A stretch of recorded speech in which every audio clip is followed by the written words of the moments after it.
Kumusta na mga boss? JK TV na naman pala. Nagbabalik. Pasensya na king natagalan talaga ang ating upload ng kwento, pero ang mahalaga ngayon. Unti-unti nating tatapusin ang sinimulan nating kwento, kaya mga boss, ang pagsisimula ulit ng ating kwento. Na ang pamagat, ang lihim na mayaman. Kabanata 1741. Ang iyong paglipat, G. Crawford. Sabi ni Zanri sabay lingon nito kay Gerald sabay tapos na. Simula na ngayon ikalawang pag-ikot, at alam ni Gerald na hindi niya kayang makakuha muli ng 0 marka o ang agwat sa pagitan ng kanyang score at Zanrise ay magiging napakalaki para sa kanya upang maikot ang laro sa paglaon. Kasabay nito, pumili si Gerald ng bowling ball bago dahan daw ang lumakad papunta sa lane. Ang pangalawang nakuha niya sa posisyon, subalit, narinig ni Gerald na sumisigaw si Zanri mula sa likuran niya, gumawa ka lang ng matapang na paghagis, G. Crawford. Mabuti kung wala kang nataman, gawin mo lang bilang kasanayan. Pagkatapos ng lahat, kailangan mo ng higit pa rito upang maabot mo pa ako. Panipi, tulang pagngalngal tawa, simpleng nakapikit si Gerald. Bago dahan daw ang buksan ulit ito. Isang hakbang na pasulong, hinagis ni Gerald ang bowling ball. Sa halip na umikot sa gilid sa oras na ito, ang bola sa halip ay gamulong ng diretso para sa mga pin, pansamantalang banibigla si Zanri at ang iba pa. Habang naririnig ang tunong bolang pinanatumba, 5 pin lang ang nagawa ni Gerald. Sa pag-iisip na iyon, siya ay nasa 12 marka na ngayon sa likuran ni Zanri. Dahil mayanim pang pag-ikot bago natapos ang laro, kasama ang laro na binubuo ng 8 pag-ikot sa kabuuan, naramdaman ni Gerald na ang pagiging 12 marka sa likod ng Zanri ay hindi talaga isang partikular na malaking pagkakaiba. Pagkatapos ng lahat, kailangan lang niya upang makakuhang isang mas mataas na huling puntos kaysa sa kanya upang manalo. Panipi tuldok. Hindi masama, G. Crawford. Sa palagay ko mayroon ka talagang talento upang mahit ang 5 mga pin. Sabi ni Zanri habang walang taos na pinuri si Gerald. Sinabi sa katotohanan, ang katotohanang nagawa ni Gerald na maabot ang 5 mga pin sa una ay tunay na nagagalit sa kanya. Ang swerte naman. Habang ang hit na yun ay tiyan na nakakagulat, mabilis na nabuod ni Zanri na hindi pa rin banta sa kanya si Gerald, tiyak na makakaya pa rin niyang manalo at makuha ang $50. Sa pamamagitan nito, nagpatuloy ang kanilang maliit na paligsahan at nagsimula ang ikatlong pag-ikot. Gamit ang kanyang karaniwang taktika, itinapon ni Zanri ang bola ng madali tulad ng unang 2 pag-ikot, at pagsunod sa pag-agawan dyan ka nahuhulag ng gapin, isang solompin lamang ang nanatiling nakatayo. Dahil nagawa niyang makakuha ng 9 na puntos, si Zanri ngayon ay may kabuuang 26 na puntos at pinangunahan nito ang mga nakapaligid sa kanya na agad na magsaya. Bago pa man lumipat si Gerald, gayon pa man, nasabi na niya na ang parehong karamihan ng daw ay may kakulit sa kanya anuman ang score na nakuha niya. Gayon pa man, malinaw sa kanya na ang mga manunod na iyon ay simpleng mga hangal sa paglalakad kay Henry. Sa pag-iisip na iyon, kakaunti ang kahulugan ni Gerald kay Gerald. Hindi pa naipakita ni Gerald ang totoong mga kakayahan niya.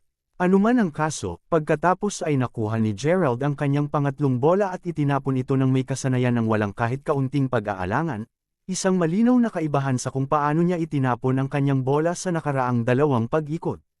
Lahat ito ay ayon sa plano, syempre. Si Gerald ay naglapat ng perpektong dami ng puwersa sa kanyang mga itapon upang ipakita ang pagtaas ng dami ng lakas at kasanayan sa bawat pag-ikot. Sa ganoong paraan, hindi lamang si Zanri ay hindi magiging masyadong mabilis upang maghinala sa kanya, ngunit masisiguro din niya na siya ay umuunlad sa laro. Kung ang lahat ay naging maayos, ang bawat isa ay tiyak na magkakaroon ng iba-ibang opinyon sa kanya sa pagtatapos ng bowling match. Anuman, habang ang bola ay pinagsama ng maayos sa linya, maririnig ang pamilyar na clatter ng bowling pin. Si Gerald ay nagawang tumama sa 7 mga pin sa oras na ito, at mayroon na siyang 12 puntos na nangangahulugang. Nasa 14 na marka lamang siya sa likuran ng Zanri. Nang makita na nagawa ni Gerald na maging mas maraming mga pin sa oras na ito, ang ekspresyon ni Zanri ay naging mas hindi kanais-nais. To think na mabilis na maka-advance si Gerald. Alam niyang hindi na niya kayang pumunta madali sa kabataan o ang kanilang mga marka ay mananatili lamang palapit. Panipi tuldok. Lumilito na nakakakuha kang hangang laro ng napakabilis. G. Crawford. Hindi na ako maaaring maging madali sa iyo. Idineklara ni Zanri, tinitiyak na malinaw na naging madali siya kay Gerald sa buong panahong ito.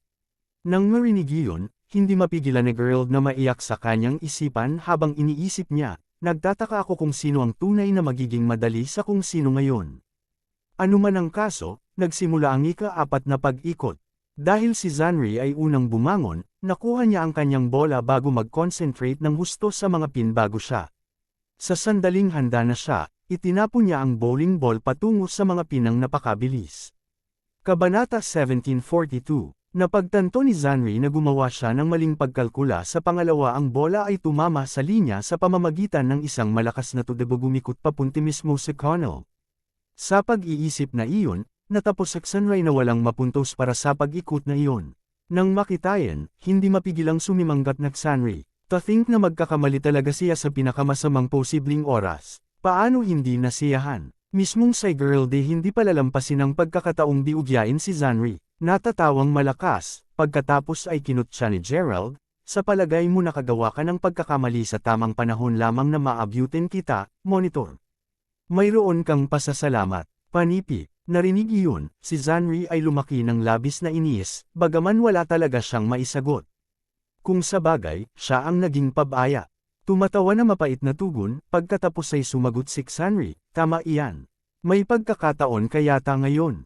Panipi, habang hindi ito sinabi ni Gerald, sa kanyang isipan, iniisip niya, magpatuloy ka. Sinusubukan mo pa ring gumawa ng kilos kahit na binigyan kita ng isang platform, ha? Kudlid, ngayon na naman ang tour ni Gerald. Naisip niya na oras na niyang masimulan niyang isara ang agwat sa pagitan ng kanilang mga iskor. Hanggat siya ay nanatili ng ilang mga puntos sa likod ng Zanri, hindi niya ipahalata ang kanyang mga kakayahan, at tiyak na magpapatuloy si Zanri sa pagiging smug tungkol dito hanggang sa huling sandali. Sa pag-iisip niyon, tumayo si Gerald at kumuhang isa pang bola. Itinapon ito sa isang tuloy-tuloy na paggalaw, ang bola ay patuloy na gumulong na sa oras na makarating ito sa mjabolang pin, lahat ng 10 sa kanila ay nahulog. Habang naririnig ang mga hingal mula sa madla, lumalim lang ang noo ni Zanri. Ngayon na si Gerald ay may 22 puntos, nasa 4 na marka lamang siya sa likuran ng Zanri, kung hindi siya nag-iingat, tiyak na malalagpasan ni Gerald ang kanyang iskor sa susunod na pag-ikot. Mukhang aabutan ko na kayo, monitor. Sabi ni Gerald na may chuckle. Pinipilit na tumawa, ang awkward na si Zanri pagkatapos ay lumipat upang kunin ang kanyang ika-5 bola. Naiintindihan niya ngayon na dahil sa pagnanais niyang manalo ng labis sa nakaraang pag-ikot, hindi siya naiinip, na humantong sa kanyang kaila-hilakbot na pagganap. Tulad ng sinabi, mabagal at matatag na panalo sa karera. Sa pag-iisip niyon, tinitiyak na Zanri na kalmahin ang kanyang sarili bago itapon ang kanyang susunod na shot. Naturally, ngayong mas nakafocus siya, nag-welverin si Zanri. Nang makita iyon, ang kanyang mga kamag-aral ay agad na nagsimulang magsaya muli. Hell yeah, galing, monitor, nagwelga ka na naman. Ngayon na bumalik siya sa kanyang normal na pagganap, hindi mapigilan ni Zanri na mag-flash ng ngiti. Manalo sana siya kay Gerald kung ito ang huli niyang ginawa. Si Gerald naman ay simpleng napanatili ang kanyang poker face, nakatayo doon ng mahinahon, tila parang wala siyang pakialam sa pagganap ni Zanri. Gayunpaman, ang totoo, si Gerald ay nagluluto ng isang plano sa kanyang ulo.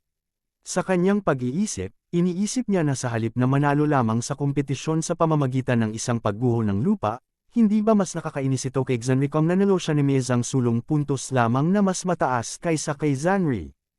Tulad ng pag-iisip ni Gerald kung gaano kagiliw-giliw ang kalalabasanayan, ang kanyang sanaying pag-iisip ay napaliit ng lokohan ni Zanri, ang iyong oras ngayon, G. Crawford. Hindi kaya natatakot ka sa akin? Panipi. Ang katotohanang hindi pa nakakagawa ng paggalaw ni Gerald ay nagpasaya sa Zanri na walang katapusan. Ang kanyang kahihiyan kanina ay tiyak na tinutubos ngayon. Kabanata 1743, nadang bahagyang, pagkatapos ay kinuha ni Gerald ang isa pang bowling ball bago ihagis ito ng halos hindi nag-iisa. Kahit na, natapos na rin siyang makakuha ng isa pang welga. Napakagulat. Pasensya na, monitor. Lumilitaw na nahit ko na naman silang lahat. Nakadalubhas sa nayati ko si bowling. Sigat ni Gerald habang nakangiti habang nakatingin kay Zanri. Sa kasalukuyan, habang nasa unahan pa rin si Zanri na may 36 na puntos, si Gerald ay nasa 4 na puntos lamang sa likuran niya. Sa natitirang 3 bilog lamang, malapit nang matapos ang kompetisyon. Sino ang magwawagi? Panipi tuldok. Medyo masyadong maaga upang ipagdiwang, hindi mo sasabihin, G. Crawford. Pagkatapos ng lahat, mayroon pa kaming 3 pag-ikutupang magpasya ang magwawagi. Kinutya si Sanri nang pumili pa siya ng isa pang bowling ball upang simulan ang ikalimang pag-ikot. Matapos sa posisyon ng kanyang sarili, inilahad ni Sanri ang mapon bago mabilis na ihagis ang bola sa kanila. Kapag naghuhugas ng bowling ball, ang ruta na natapos na paglanding ng bola ay magbabagong lakas ng bola pati na rin ang biilang ng mga pin na maaring maabot nito. Sa pag-iisip na iyon, hindi lahat ay maaaring magwelga lamang ayon sa gusto nila. Kung malas talaga sila, pagkatapos ay ang bola ng bowling ay magwawakas pa rin sa gutter. Kahit na, ginamit ni Zanri ang kaalamang ito, pati na rin ang kanyang kasanayan sa paghangad, upang ganap na kalkulahin ang direksyon at lakas ng bola. Sa kung gaano kadulas ang pagulong ng bola, si Zanri ay higit pa sa katiyakan na nasecure niya ang sarili sa isa pang welga. Habang ang bola ay bumagsak sa mga pin, lahat ay humawak ng kanilang hininga habang pinagmamasdan ang mga nasa gilid na gumagalaw papunta at pabalik. Hanggang sa huli, isang pin lamang ang nanatiling nakatayo. Sa 9 na pin na natamba, si Zanri ay mayroon ng 45 puntos sa bag.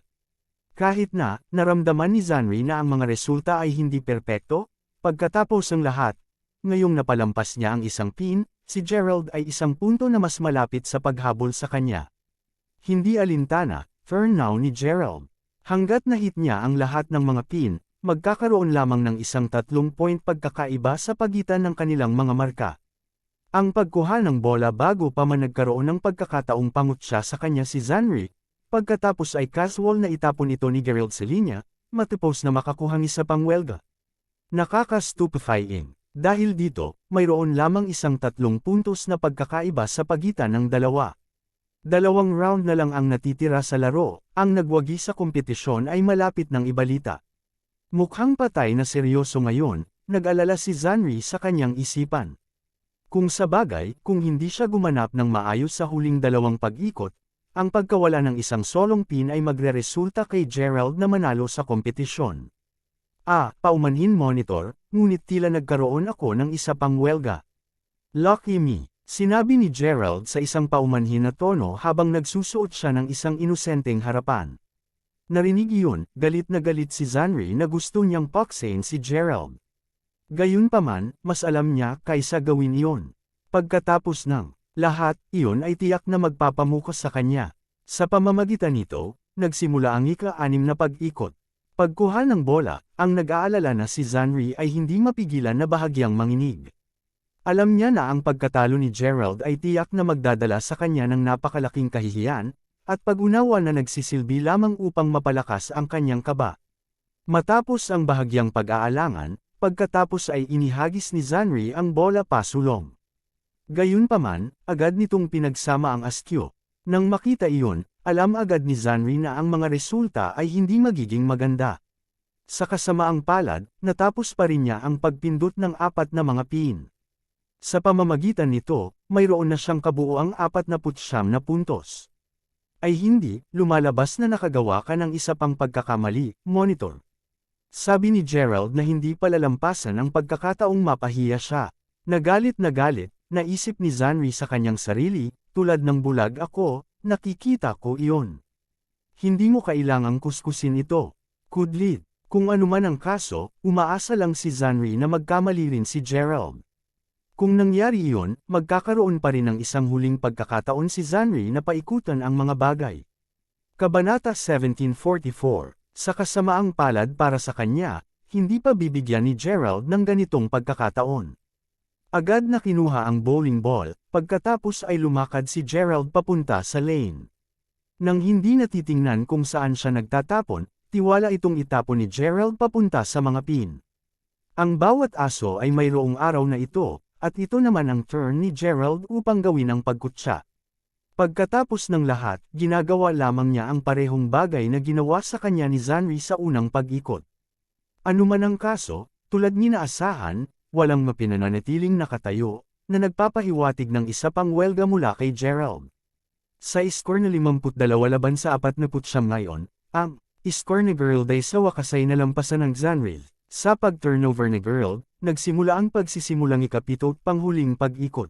Sa puntong ito, alam ng Sunray na hindi na niya kayang guluhin pa. Kung hindi siya nakarating sa isang welga, tiyak na talo siya kay Gerald. Nag-alala rin siya na makakakuha pa si Gerald ng isa pang welga. Kung nangyari yon, matatulo pa rin sa kompetisyon si Sunray, hindi alintana kung nakuha niya ang pangwakas na welga o hindi, pagkakamali sa kanyang huling hagis. Naiiling ang pag-iisip, kinuha ni Zanri ang kanyang pangwakas na bowling ball bago maglakad papunta sa lane. Habang humihinga siya ng malalim, narinig ni Zanri habang nagsisimulang palakasin siya ng mga kaklase. Subaybayan, halika, magagawa mo ito. Oo, tiyak na mananilo ka, monitor. Nang marinig iyon, naramdaman ni Zanri na dahan daw ang bumalik sa kanya ang kanyang kumpiyansa. Ngayon na nabawi niya ang kanyang lakas, sinamaan niyang tingin ang mga pin bago ihulog ang bola sa isang kilos na likido. Gumulong sa isang tuwid na linya, ang bola ay hindi kailanman lumibot, at sa huli, ang lahat ng 10 mga pin ay tinamaan ng isang malakas na clatter. Strike! Si Gunnarsson rin agad siyang tumalon sa tuwa at tsuwa, hindi bababa sa kanyang huling itapon ay hindi isang pagkabigo. Gayunpaman, ngayong tupas na iyan, tournament ni Gerald. Ang pagganap ni Gerald sa huling pag-ikot na ito ay magpapasya kung sino ang nanalo sa labanan.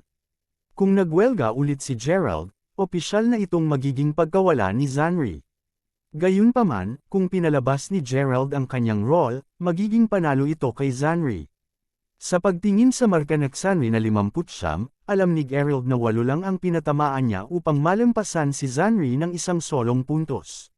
Siyempre, kung gaano kadali siya nagwelga, ang pagpindot ng 8 mga pin ay wala kay Gerald.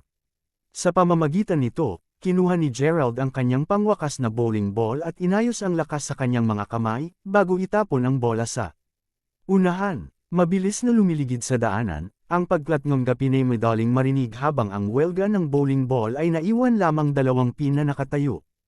Tulad ng inaasahan ni Gerald, nagawa niyang tama ang eksaktong 8 mga pin, at sa kanyang iskor na 60, nagawa niyang manalo laban kay Zanri ng eksaktong 1 puntos.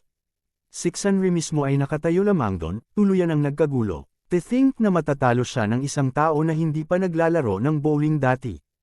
Siyempre, si Gerald ay hindi estranghero sa bowling, ngunit hindi alam iyon ni Zanri, at hindi rin niya kailangan. Anuman, sa kabila ng panalo, ayaw ni Gerald na masyadong mapahiya si Zanri. Kung tutuusin, sa huli, siya pa rin ang naging monitor ni Juno.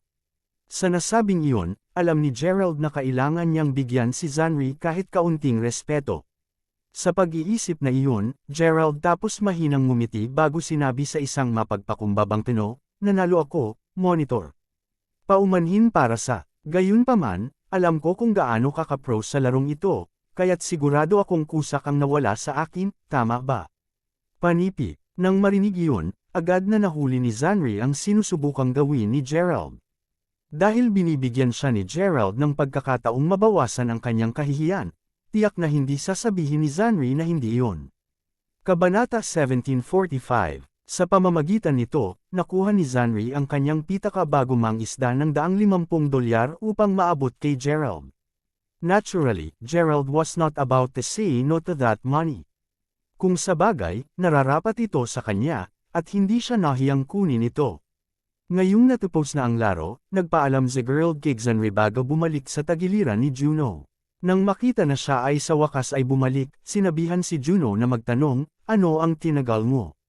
"Aba, naglaro lang ako sandali, anuman, medyo napagod ako kaya. Bumalik ako ngayon." Paliwanag ni Gerald na may mahinang ngiti. Naturally, naniwala siya sa sinabi ni Gerald. Kung sa bagay, walang paraan upang malaman niya ang tungkol sa insidente sa pagitan ni Gerald at Zanri.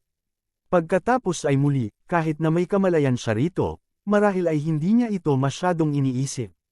Impyerno, marahil ay maramdaman niya na mahusay ang nagawa ni Gerald sa pagtuturo ng isang aralin kay Zanri. Anuman, pagkalipas ng ilang sandali, kapwa nanood sila habang si Zanri ay lumakad sa kanila na may dalang ilang mga buting alak at kung ano ang tila isang dice na hawak. Nakaupo mismo bago si Gerald, ngumiti si Zanri bago sinabi, "Sasabihin ko na wala kaming gaanong masarap na oras kanina, G. Crawford." Sa pag-iisip na iyan, ano ang sasabihin mong maglaro ng bago? Panipi, narinig iyon, hindi mapigilan ni Geno na kunotang noong tumingin ito kay Zanri, iniisip kung ano ang balak niya. Si Gerald mismo ay naiinis lamang na mag-isip, kaya bumalik upang maghanaping higit pang magulo pagkatapos na talunin kita kanina. Gaano ka nag-aatubili na mawala? Sa palagay ko ang tanging paraan upang maidrill ito sa iyo ay sa pamamagitan ng pagpapakita sa iyo ng malungkot na katotohanan ng mga bagay. Kudlit, dahil pinapahirapan pa siya ni Zanri, hindi nalaban si Gerald sa pagtatago ng kanyang totoong lakas. Kung ito ay isang laro na nais ni Zanri, pagkatapos ay maglalaro ng maayos si Gerald upang maipakita kay Zanri kung gaano siya walang kapangyarihan laban sa kanya. Malalaman na sana ni Zanri ang mahirap na paraan na si Gerald ay hindi isang tao na mababastusan. Hindi problema, monitor, kahit na iniisip ko kung ano ang pinaplano mong maglaro. Tanong ni Gerald ni Miz ang banayad ng ngiti pagkatapos ng kaunting pagpos. Narinig ang kasundo ni Gerald, inilagay Nixon Ray ang dice baga si Gerald baga sabihin, naglalaro ka ng dice, naglaro ka ni Bodeti. Panipi, huminga ng bahagya, sumagot si Gerald pagkatapos, konti lang. Masarap pakinggan iyan. Hindi ko sasabihin sa iyo ang mga panuntunan noon. Anuman, ano ang sasabihin nating pagandahin ang laro sa pamamagitan ng pagtaya ng $75 bawat pag-ikot. Sigurado ako na ang maliit na halagang yun ay hindi medyo para sa iyo. Bukod dito, nakakuha ka na ng $150 sa akin kanina. Iminungkahi ni Zanri, isang pahiwatig ng inis sa kanyang tono. Dahil napahiya siya kanina, tiyak na ibabalik niya rito si Gerald sa oras na ito. Aminado siyang medyo naging pabaya siya kanina. Anuman ang kaso, siya ay isang veterano pagdating sa dice. Sa pag-iisip na iyon, tiyak na nagkaroon siya ng pangunahing kalamangan kaysa kay Gerald sa oras na ito. Walang problema, tinatanggap ko, sigat ni Gerald. Nang marinig iyon, si Juno, na nakaupo sa gilid, ay hindi mapigilang tumingang kay Gerald ng may bahagyang pagkataranta. Nakahawak sa kanyang manggas, pagkatapos ay bamulong si Juno, "Hoy, huwag ka nang mag-inarte ng walang habas ngayon, Gerald. Huwag mag-alala, sapat ang bit ko pang malaman ang akang mga kakayahan." Sagot ni Gerald nang lingunin niya si Juno. "Tama yan Juno, dapat kang maniwala kay Crawford, alam mo." Dagdag na Zanri, narinig iyon, pinili ni Juno na manahimik, pagkatapos ng lahat. Siya, sa lahat ng gataw, nagtiwala na si Gerald hindi isa na kumilos ng walang habas. Sa pag-ayos nito, pagkatapos ay itinulak ni Zanri ang dice patungo kay Gerald. Pagkuha sa kanila, pagkatapos ay sinimulang alog ni Gerald ang dice. Hindi siya naging distrangero sa laro, na kung sanay pinaliwanag ang kanyang kasalukuyang kumpiyansa laban kay Zanri. Ano pa, mayroon siyang lihim na sandata na hindi namamalayan ng iba, na ang katunayan na mariniyang makilala ang mapuntong dek sa pamamagitan lamang ng pakikinig. Kabanata 1746. Naturally, ito ay isang medyo eksklusibong kasanayan na hindi inaasahan na makamit ng ordinaryong tao. Gayunpaman, si Gerald ay hindi isang ordinaryong tao. Sa lahat ng nasa isipan, medyo nakatakda sa bato na si Gerald ang mananalo bago pa man magsimula ang laro. Sa pamamagitan nito, sinimulan ng duo ang pag-alog ng kanilang dice sa paligid ng ilang segundo. Nang huminti silang pareho, ngumiti kaagad si Zanri habang sinabi, "Pagkatapos mo, G. Crawford. Hulaan mo." Narinig iyon, pagkatapos ay dineklara ni Gerald na 3-6. Nakiteko, 4-6 na ganon. Sigunat Zanri bilang sagot. Sa narinig ni Gerald, alam niya na siguradong mayroong dalawa sa edad si Zanri, sa Gerald ay mayroong 2-6 na sarili, kung kaya't siguradong hindi niya ito mabubuksan. Anuman, ang tanging paraan upang maayos na makitungo kay Zanri ay ang sadyang talo sa kanya sa loob ng ilang mga pag-ikot.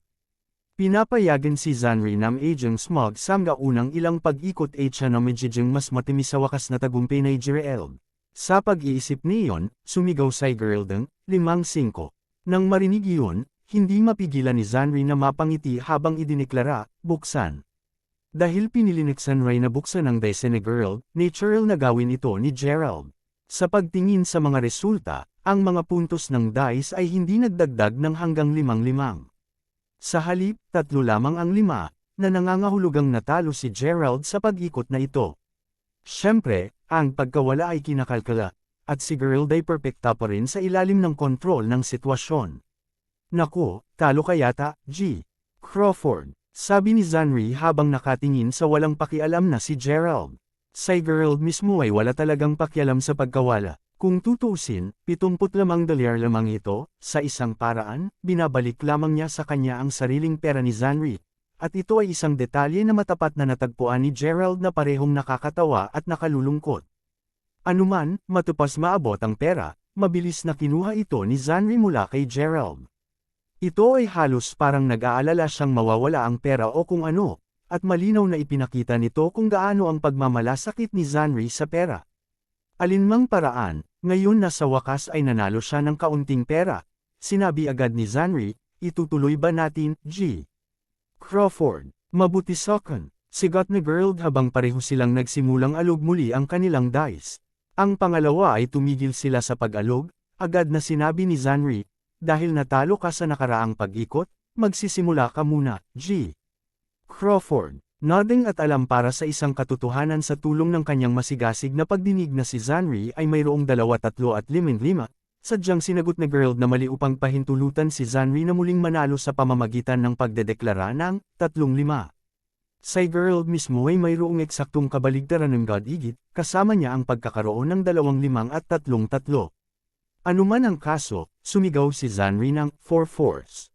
Naturally, ito ay isang bilang na wala sa kanilang dalawa. Upang madyang prangka, talagang nais ni Gerald na buksan ang dice ni Zanri ngayon, ngunit pinigilan niya. Kung sa bagay, ayaw niyang mawala iyon ng mabilis kay Zanri. Upang makagawa talagang pagkatulong ni Zanri, papayagan ni Gerald si Zanri na lumundong sa tagumpay sa ilang mga pag-ikot muna. Kabanata 1747. Sa pag-iisip niyon, pagkatapos nisang maiklang pag-pause, pagkatapos ay idineklara ni Gerald na 5-4. Buksan, sigoneksen ring halos agarang. Sa halip na mag-ulat na pipiliin ni Zanri na magbukas ngayon, sa halapin na dama ni Gerald ang kasyahan, kung sa bagay, hinihintay niya si Zanri na gawin ito. Ang lahat ay simpleng magpaplano. Anuman, ipinahayag ni Gerald ang kanyang dice para makita ni Zanri. Nang makita na siya ay nanalo muli, ang malano na mapanunuyang Zanri ay nagsabi sa isang paumanhin, G. Crawford, ngunit mukhang natalo ka ulit. Mukhang magpapalabas ka ng mas maraming pera sa akin. Panipi, hindi kinailangan ng isang henyo upang malaman na lasing na si Zanri sa lakas. Malinaw na naisip ni Zanri na si Gerald ay hindi laban sa kanya sa larong ito. Nanalo ka, natalo mo. Sagot ni Gerald sa isang casual na tono habang inaabot ang isa pang 75 dolyar sa sobrang saya ni Zanri. Nang makita na nawala na si Gerald ng 150 dolyar, mabilis na tiningnan ni Juno si Gerald bago umungol ng bahagyang nag-aalala, Gerald, kalimutan mo na lang ang laro at umalis na tayo. Habang 75 dolyar ang wala sa kanila, kung patuloy na natatalo si Gerald, ang kanyang pagkalugi sa pera ay tiyak na may stack hanggang sa mapanganib na halaga. Sagot ni Choklang, sinabi ni Gerald na, huwag kang mag-alala, Juno. Nagsimula pa lang ang palabas. Bukod, wala akong natalo kahit isang sentimo. Nanalo kong 150 dolyar mula sa kanya kanina, kaya ang nagawa ko lang ay ibalik ang sarili niyang pera. Panipi, narinig iyon, pinili lamang ni Juno na manahimik habang nagpatuloy ang kompetisyon ni Gerald at Zanri. Ngayon na naibalik niya sa kanya ang lahat ng pera ni Zanri, oras na naipahayag ni Gerald ang kanyang tunay na lakas. Ito ay wakas na oras upang lumabas lahat. Sa pamamagitan nito, pareho silang nagsimulang mulangalugi ng kanilang dice. Ang pangalawa ay nakita niyang tumigil si Gerald sa pag-alog ng kanyang dice, kaagad na sinabi ni Zanri, pagkatapos mo, G. Crawford. Sa narinig ni Gerald, ang dice ni Zanri ay nagpakitang gapat na 4 at 1-3. Tulad ng para sa kanyang sariling dice, si Gerald ay mayroong 4 na 2 at 1-5. Sa pag-iisip na iyon, pagkatapos ay idineklara ni Gerald na 3-2s. Narinig iyon, sumigaw si Zanri, 3-5.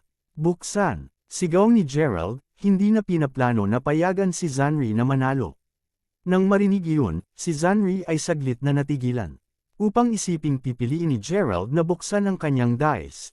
Hindi magawa ang anumang bagay tungkol dito, binuksan ni Zanri ang kanyang dice ng sabay na ginawa ni Gerald. Nako, lumilitaw na mayroon lamang akong 1-5. Paumanhin monitor, ngunit tila nawala ka. Sabi ni Gerald sa kalmadong tono habang nakatingin kay Zanri. Nahihirapan itong maniwala na natalo siya. Ang ayaw ni Zanri pagkatapos ay nangisda ng $75 at iniabot kay Gerald habang sinasabi. Mabuti, nanalo ka ng ilan, natalo mo ang ilan. Narito ang pera, panipi, upang maisip na dapat niyang ibalik ang pera kay Gerald ng napakabilis. Alinmang paraan, natural na hindi pa tapos si Gerald kay Zanri. Hindi niya papakawalan si Zanri sa pamamagitan lamang ng $75 na pagkawala. With that, tinanong ni Gerald nun, so, how about it, Monitor? Nais mo pa bang magpatuloy? Kabanata 1748. Ngayon na hindi na siya nagpipigil, natural na nais ni Gerald na ipagpatuloy ang laro. Hindi nahanap na kakaiba na biglang mukhang interesado si Gerald sa laro, simpleng sagot ni Zanri, syempre ipagpapatuloy natin. Pagkatapos ang lahat, naglaro lang kami ilang mapag-ikot. Hindi ako magiging madali sa iyo pagkatapos nito, G. Crawford. Panipi. Narinig muli ang parehong pangungusap na iyon, natagpuan ni Gerald ang kanyang sarili na lalong nagsawasang salitang iyon, si Zanri ay masyadong tiwala para sa kanyang sariling kabutihan.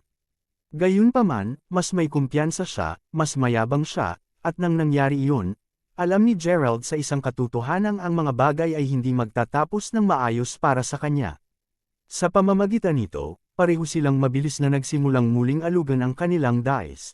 Habang si Gerald ay inalog lamang ang kanyang dice ng halos 2 segundo, nagpatuloy si Zanri sa pagyugyug ng kanyang sariling dice ng medyo matagal. Kahit na ganoon, madaling makilala ni Gerald kung ano ang dice ni Zanri. Kung sa bagay, gaano man katagal ang pagyugyug niyang dice niya, hindi makawala si Zanri sa masigasig na pandinig ni Gerald. Gayunpaman, ang katotohanang naisip ng Zanri na ang pag-alogi ng kanyang dice ng mas matagal ay maaaring malito si Gerald ay matapat na natatawa. Nang sa wakas ay tumigil si Zanri sa pagulong, ipinahayag niya, sa wakas ang aking pagkakataon na magsimula muna, G. Crawford. Bagaman matagal na mula nang huling maglaro si Gerald, malinaw na naalala niya na ang natalo ay may karapatang sumigaw muna. Tapos ulit, paano kaya kung sumigaw muna si Zanri? Imposibleng manalo siya sa huli, ang pag-along ng mas matagalayisang pag-aaksaya lamang ng enerhiya. Anuman, mabilis na nasabi ni Gerald na ang dice ni Zanri ay nagpakita ng 3-6, 1-5, at 1-4. Dahil ang kanyang dice ay pinagsama ang pag-ikot na ito ay hindi lahat mahusay, ang kanyang mga pagkakataong manalo ay naging mas payat kaysa dati. Kasunod nito, sumigaw si Zanri, 3-2s. Sandali na nagulat, hindi inaasahan ni Gerald na magsisigaw talaga si Zanri isang na wala man lang sa kanyang rolyo. Ito ay tila tulad ng siya ay sinusubukan upang bitag sa kanya. Siyempre, Gerald ay hindi tungkol sa hayaan Zanri magkaroon ng kanyang paraan. Sa pamamagitan nito, pinili niyang huwag pabuksan ang dice ni Zanri. Kung ginawa niya ito, magiging halata lang ito.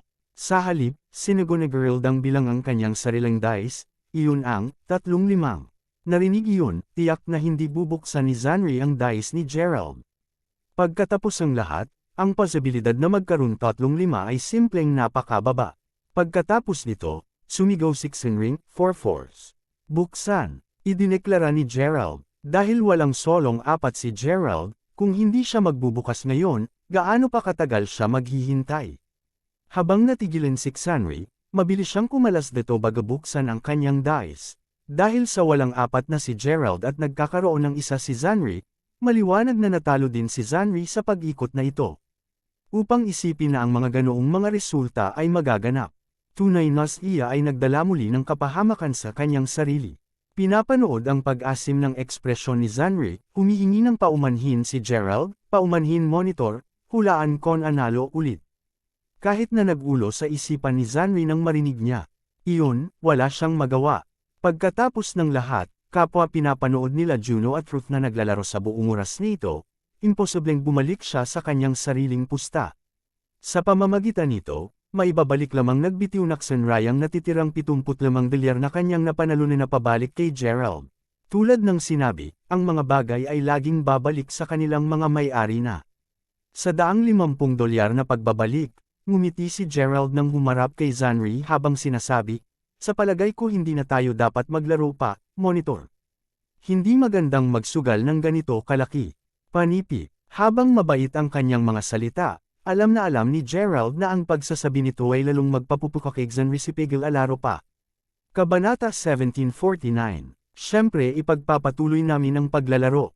Nawala lang ako ng $250, alam mo. Tiyak na mananalo ako sa halagang iyon mamaya. Sagot ni Zanri sa isang kumpiyansa na tono. Narinig iyon, agad na natuwa si Gerald habang naiisip niya, upang isipin na sinusubukan niya pa rin akong takutan. Dahil dumating ito, huwag mo akong sisihin sa pagkuha ko ng higit sa iyong pera. Kudlit. Ang ilang mga tao ay kailangan lamang na maging persistently at walang awa walang pakikitungo para sa mga point na sa wakas makuha ang kanilang makapal na bungo. Anuman, silang dalawa ay agad na nagsimula sa kanilang susunod na pag-ikot.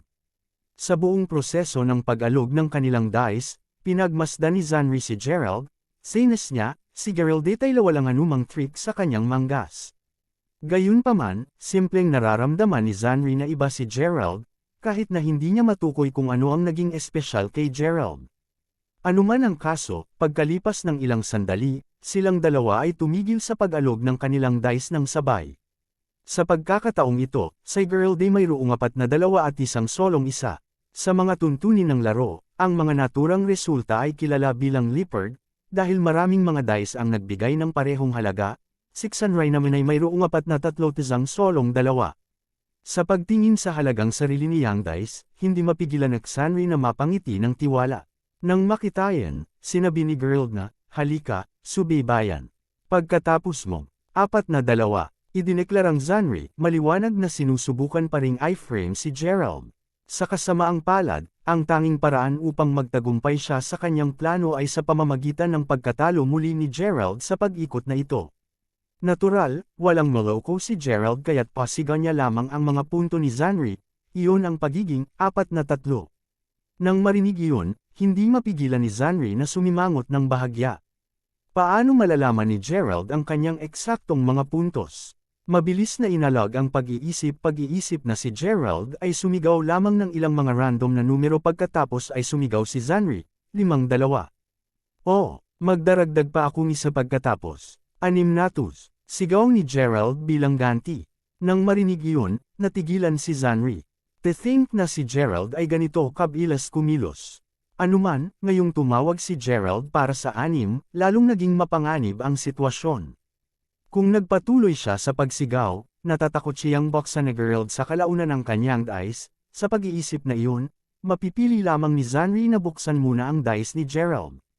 Mabuti, pagbubukas ko sa iyo. Hindi ako naniniwala na maaari kang magkaroon ng 6 na 2. Pagmamaktol ni Zanri nang isiwalat niya ang kanyang dice bago tumitig kay Gerald ng tiwala.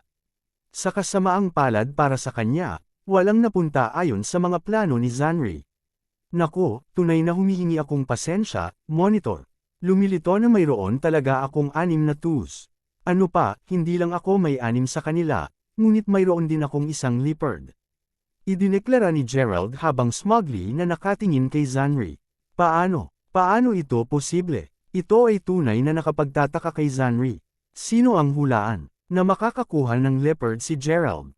Hindi nakakagulat na sinigawan iyon ni Gerald ng may kumpiyansa. Kinalkala niya ng husto ang lahat ng mga posibilidad. Ano man ang kaso, ang katotohanan ito ay tunay na nagpahirap kay Zanri ng isang malaking pagkawala. Mabuti, nanalo ka, may natalo ka. Pagmamaktol ni Zanri habang kumukuha ng isa pang $75 mula sa kanyang pitaka, hindi nakapaglaro ng anumang mga trick. Kinuha ang pera, saka iniabot ni Gerald kay Juno bago sinabi ng ngumiti, "Hold it for me, you, Juno." Pagkatapos ng lahat, malamang na bihira na ang monitor ay mapagbigay. Panipi, nang marinig iyon, agad na nagalit si Zanri. Kabanata 1750. Habang napuno siya ng sama ng loob, nanatili ang katotohanan na natalo siya, kaya't hindi lamang siya magagalit. Ano pa, kung lumipad siya sa galit ngayon, nag-alala si Zanri na ang iba ay magsisimulang mag-angkin na hindi siya mayaman upang maglaro, at iyon ay isang uri ng kahihiyan na hindi niya nais maranasan. Nawala lamang siya ng $225. Hindi ito magkano sa kanya, kaya't tiyak na maaari pa rin siyang magpatuloy. Sa paniniwalang ayaw ni Zanri na magpatuloy sa paglalaro pagkatapos ang pagdurusang maraming pagkatalo, tiningnan siya ni Gerald bago nagtanong, "Maglalaro ka pa ba, monitor?" Pero syempre, ipagpatuloy natin, idineklara ng Zanri, sa kanyang kasalukuyang estado, malano na si Xanri may ugali na tipikalang isang sugarol. Maliban kung siya ay nanalo laban kay Gerald, hindi siya makakapagpahinga ng madali. Hindi naman sa nagrereklamo si Gerald, syempre. Gusto niyang makita kung magkano ang maaaring kunin ni Zanri. Napakahusay nun, Monitor. Gayunpaman, dahil iminungkahi mo ang nakaraang laro, sa palagay ko mataas na ang oras na iminungkahi ko ang sarili ko. Ano ang sasabihin mo na pinalitan natin ito ng kaunti? Tanong ni Gerald. Nang marinig iyon, si Zanri, na sigurado na magagawa niyang talunan si Gerald kahit na anong laro ang gusto niyang gampanan, pagkatapos sinabi, tanggap ko. Ibahagi ang madetalyeng laro. Panipi, medyo simple lang talaga, pareho kaming magkakaroon ng 5 dice bawat isa, at hulaan namin ang mga puntos ng dice ng aming kalaban. Halimbawa, kung hulaan mo malapit sa bilang ng mga puntos na mayroon ako, mananalo ka. Sa aking pagkawala, babayaran ko sa iyo ang pagkakaiba ng mga puntos sa pagitan ng mga aktwal na puntos at ang halagang nahulaan mo, sa bawat punto na sumasimbolo ng $15.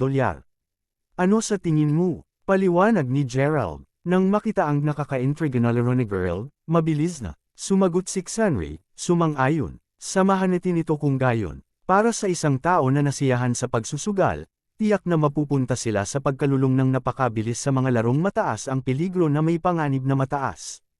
Kung hindi pa ito halata na sapat, si Xanri Zhangtao, at siya ay talagang sawi na si Gerald ang kalaban niya.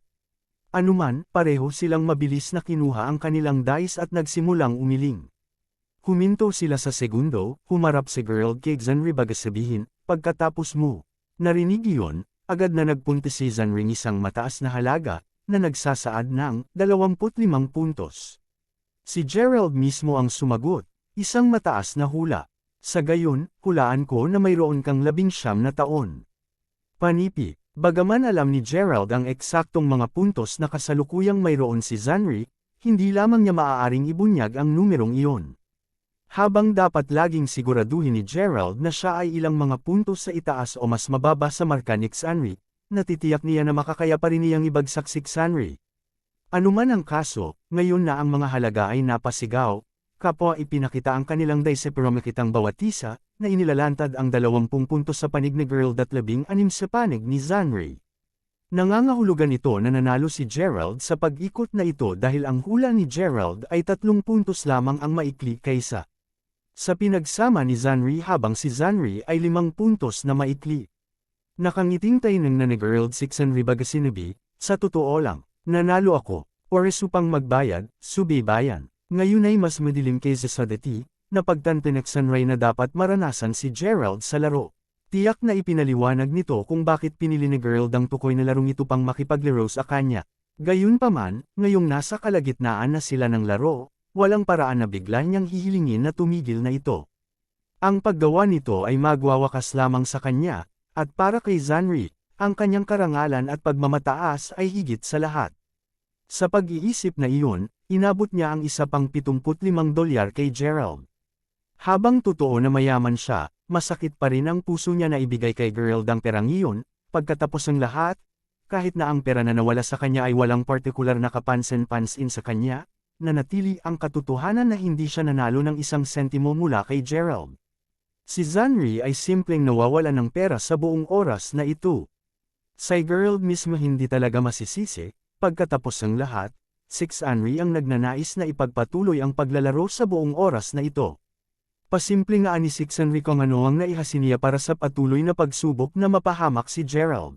Anuman, ngayong natapos na ang pag-ikot na ito, tiningnan ni Gerald si Zanri bago tanungin, so, one more round, Monitor.